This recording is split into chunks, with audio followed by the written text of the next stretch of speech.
Hello, everyone. I want to introduce you to a very special guest here. He's a friend, and he's a tremendous person protecting our county and in our schools. This is Frank Frangella. Frank, tell us your title and everything you do. Hi, I am the Chief of Safety and Security for the Mon County School District, and I'm tasked with keeping approximately 17,000 students and about 3,500 staff members safe every day. And you're doing a very good job, I might add. I'm so glad you're on board.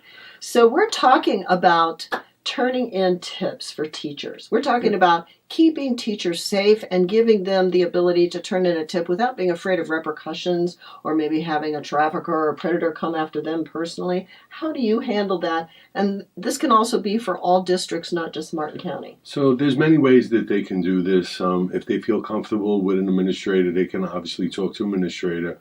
We also have SROs on campus, so they can obviously go to the SRO to give that information. But we also have, and it's issued from the state of Florida, it's called the Fortify FL app.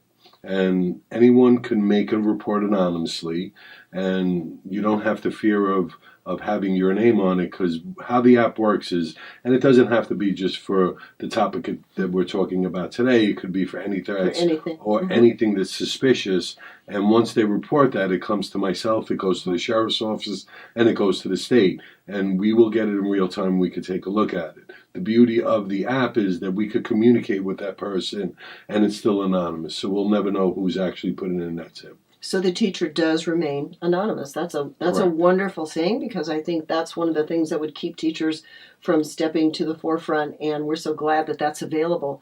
So we're also talking about social media, the dangers of AI, gaming. Let's talk a little bit about that.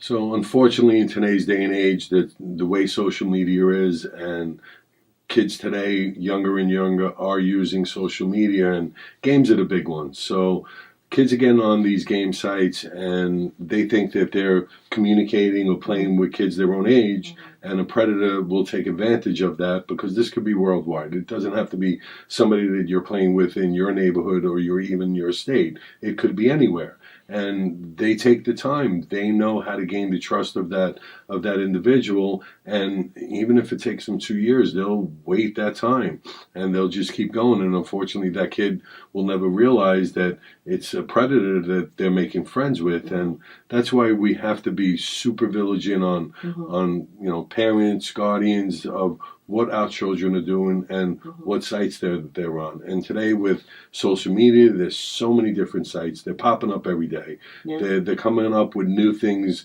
to entice kids to go on there. New ways to reach them. Yeah, and it's an unfortunate thing, but it's out there. So the more that we can become aware of this or make folks aware of it, we have to know, just like if you had a child that was going out to play, you want to know where that child is.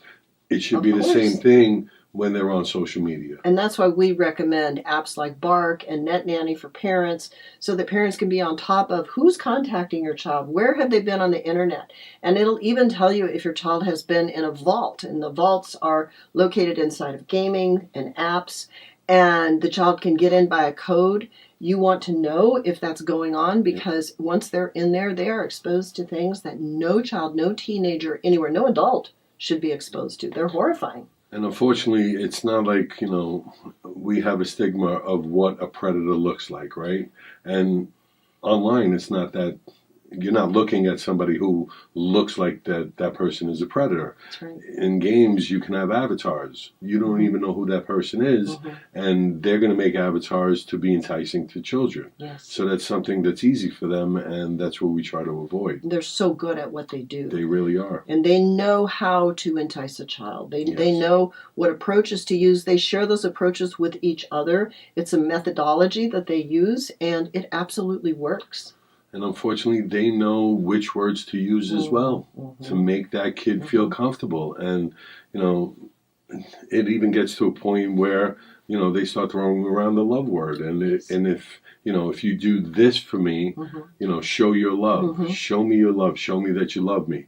And if something doesn't feel right inside you when you're being asked these questions, that person does not love you, because somebody who would love you wouldn't ask you to do that. That's right. And once you send a picture, you can't get it back. It's Correct. out there. It's out there forever. It could affect your future, your college application, your job someday, your family. It could come back in so many different ways. And even with social media pictures, we have to limit who we give access to.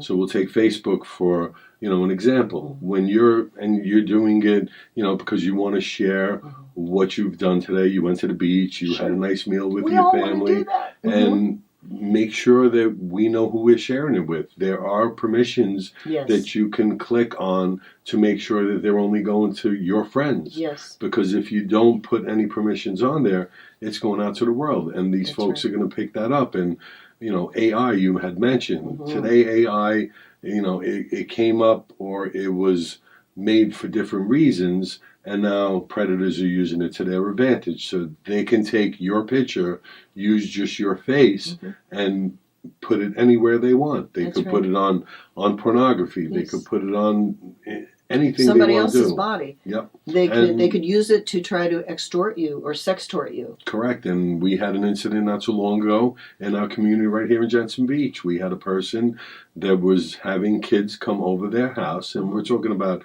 young girls. He was taking pictures of them, and then he used AI technology to put them in situations that they shouldn't have been in, and sold those pictures. And then he made a boatload of money uploading it to the dark web and put their little faces on pornography, which is a form of trafficking. Yes. Because he was making money off of it.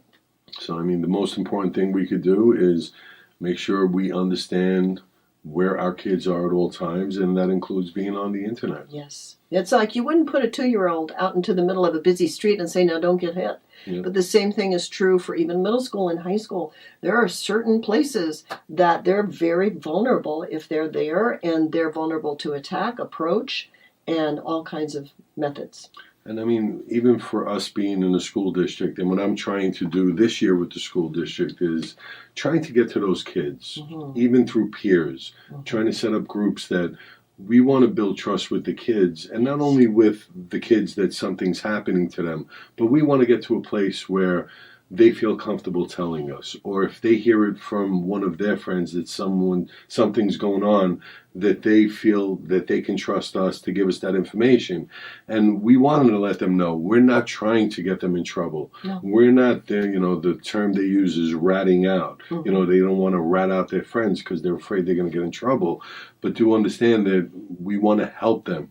We want to make sure that we can do everything we can to protect them, and we can't protect them if we don't know. So you're creating an atmosphere where they can feel comfortable knowing this is a safe adult. And we in our videos also have the peer-to-peer awareness teaching, and then we also give them a list of safe adults that they could go to, and everybody needs help sometimes. Yes. And we could be saving lives this way. Absolutely. And even our staff members at our schools, where we try to tell them, you're going to know if that kid's demeanor changes.